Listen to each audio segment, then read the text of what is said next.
Okay, let's unpack this. Let's do it. For this deep dive, we're going to be looking at a place in southwest Iceland called Hvalfjörður. Which literally translates to whale fjord. Exactly. And when I say this single location is packed with history, I really mean it. It's almost unbelievable how many different layers you can find in just one fjord. It really is. It's this immense area of, geographic beauty. It's about 30 kilometers long, just a bit north of Reykjavík. And for anyone traveling there today, you can just zip right under it. Yeah, through the Hvalfjörður tunnel. It's almost 6 kilometers long, and it shaves, 45 kilometers off your trip? But our sources really emphasize that if you do that, you miss everything.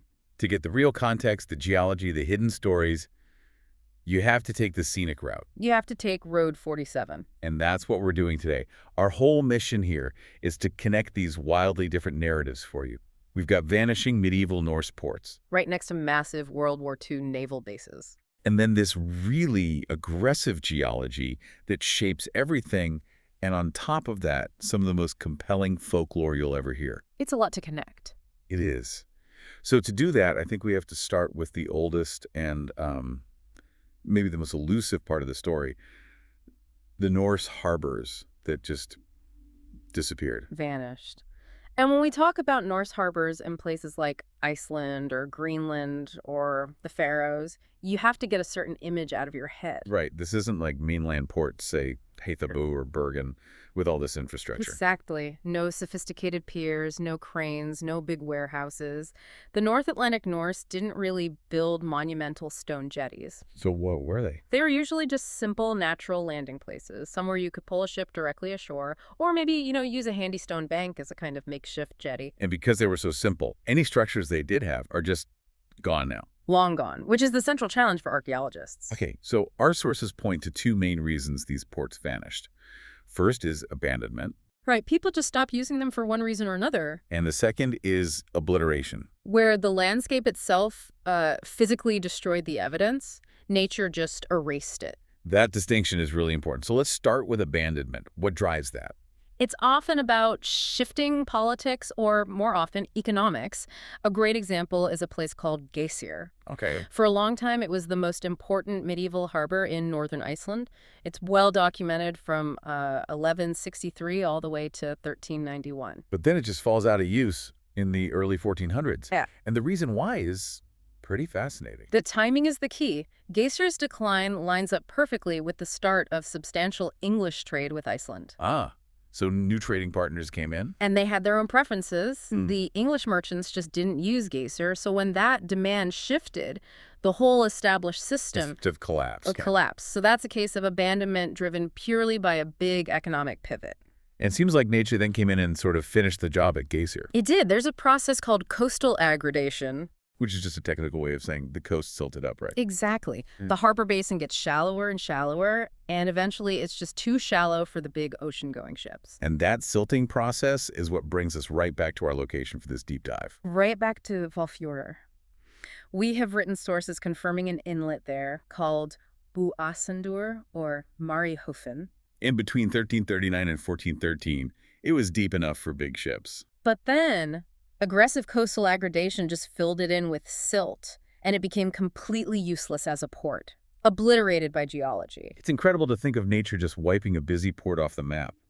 And if the silting didn't get them, the climate often did. The Little Ice Age. It kicked in around this time and dramatically ramped up coastal erosion all across the North Atlantic. You can see that so clearly at Jarlshof and Shetland. Oh, it's a stark example. It was used continuously until the late 1600s, but today, huge parts of the settlement are just literally eroding into the sea. Just washing away. Washing away with every tide. Or, instead of washing away, the sites get buried.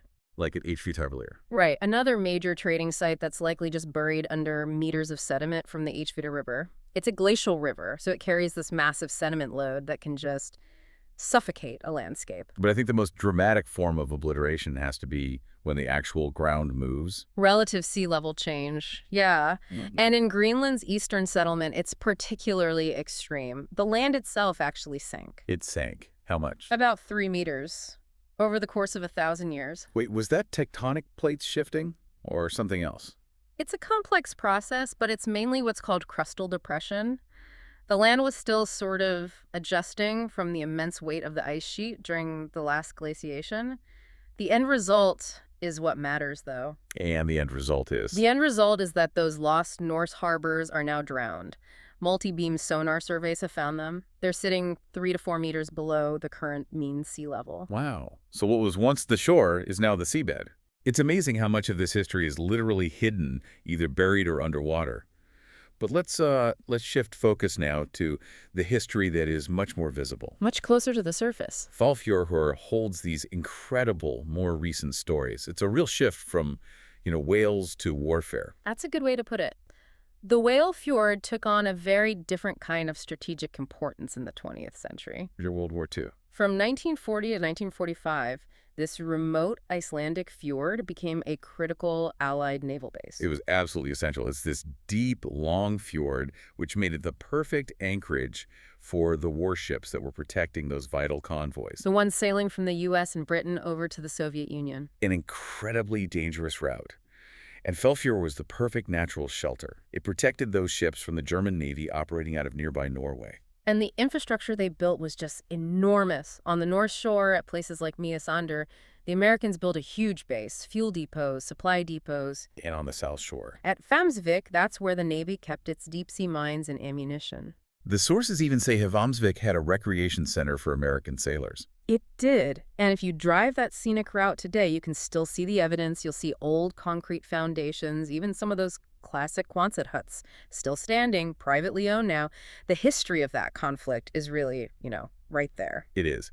But if we pivot from the history of steel and concrete to myth and magic, Hvalfjörður is also home to one of Iceland's greatest sagas. The tale of the evil whale, Redhead. Okay, here's where it gets really interesting. This is just classic, intense Icelandic folklore. It is. The story starts with a man who gets captured by elves. Right, but they treat him kindly. He eventually goes home, but then later, this tall, imposing elf woman shows up. And she's carrying a cradle with a child in it. She claims the man is the father. He completely denies it, and she becomes enraged. She curses him, proclaims that he will become a monstrous whale, a scourge of the seas. And the curse hits immediately. The man who is wearing a bright red cap, he leaps off a cliff and transforms right then and there into Redhead the whale. And his fury is just immense. The sources claim he sank 19 ships in his rage. 19. But he eventually meets his match. In a blind, magical pastor. This pastor lived in the parish of Sorbear, which is a place we will definitely come back to. And Redhead had drowned the pastor's 2 sons. So the pastor, he wants revenge. Guided by his daughter, he uses his magic to literally drag Redhead out of the salt water of the fjord and up the Botfjord River. Can you even imagine that struggle? Forcing a colossal whale up a freshwater river. And past the roaring Glamor waterfall. The sources are so specific here. The nearby hills are called Skjálfandaheiðir. Which means shaking hills. Because they supposedly shook from the whale's immense earth-shaking struggle. And he's finally dragged all the way up into a lake, Hvalvatn Lake, where he just dies from exhaustion. And here's the kicker. The really amazing footnote to this whole story is that they have actually found whale bones in Hvalvatn Lake. Which lends this bizarre, almost archaeological validation to the folklore. It's incredible. That mix of history, landscape, and story is just constant here. And Redhead isn't the only magical being in the fjord. No, there's also this very peculiar goblet-shaped rock near the fjord. It's called Stygi. And the story goes that a hermit lives inside this rock. But not a scary troll. He's described as, bearded, humorous, and kind. And what's so charming is how this ancient folklore gets woven into modern life. Oh, this is the best part. Back in 1997, when they were planning the big tunnel under the fjord, they actually consulted a seer about this spot. They did. And the seer reported back that the hermit was, flattered by the attention and actually agreed to become the official spiritual protector of the tunnel. That is fantastic. Apparently he loves children, especially if they bring him little balls to play with. It's just a wonderful example of how, even today, these big engineering projects in Iceland, they still make space for the supernatural landscape. Speaking of the landscape, we should probably pivot from the hermit rock to the most spectacular natural feature of the whole area. Glamor Waterfall. Hidden deep in the Botstiller Valley. Glamor is definitely a headline attraction. It's 198 meters high. For a long time, it was Iceland's tallest waterfall. Until more Sarfos was discovered in 2007, yeah.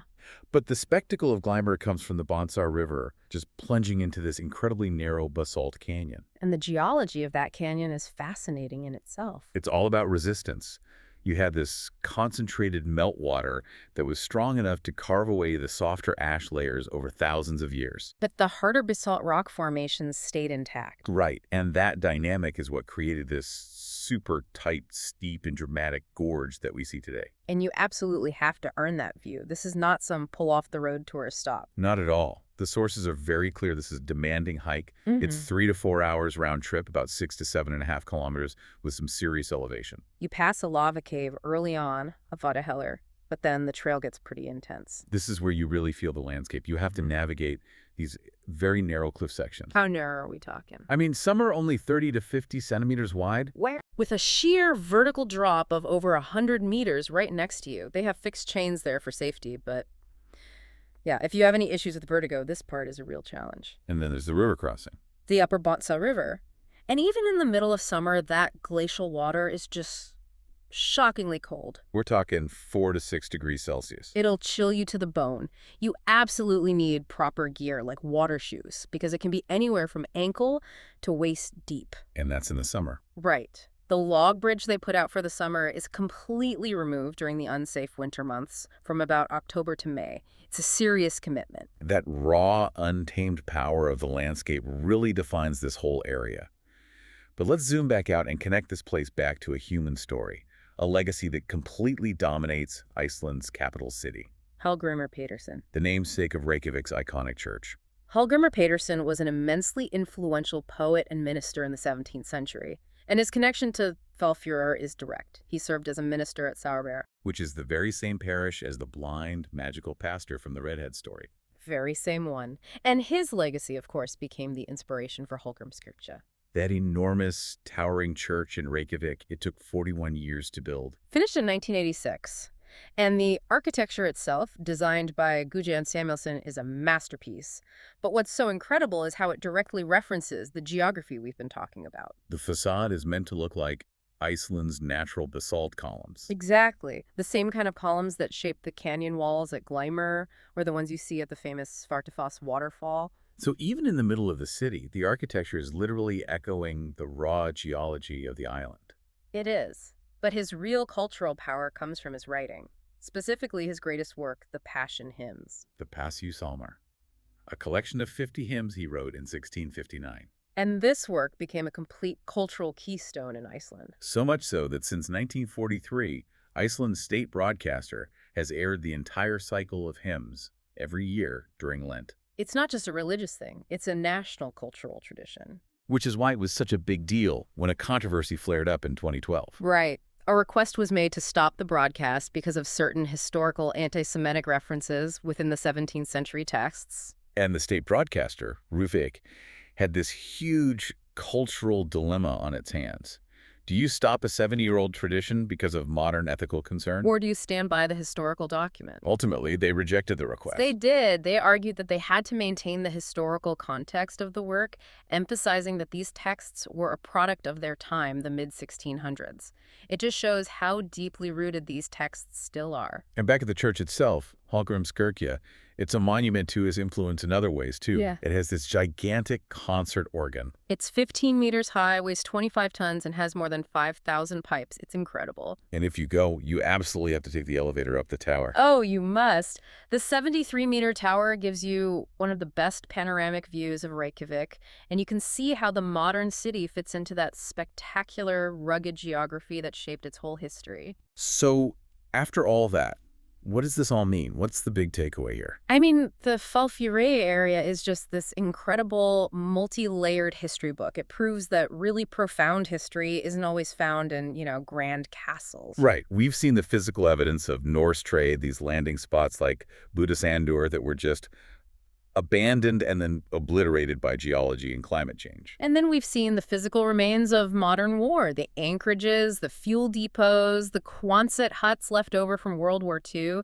It's been a hub for trade, a fortress for war. And a home for mythology. And That's the thing. The human stories, the narratives like the Passion hymns that can still spark a national debate today. Or the incredible saga of the evil whale and the magical pastor, or even the humorous little story of the hermit protecting the tunnel. These cultural stories seem to endure with this amazing persistence. It's true, we might need, multi-beam sonar and complex geology to find the physical proof of the lost harbors, the ones drowned by the sea or buried by silt. But all we need is a story, passed down through generations, to remember the monstrous whale redhead. Which brings up a really important question for you, the learner, to think about.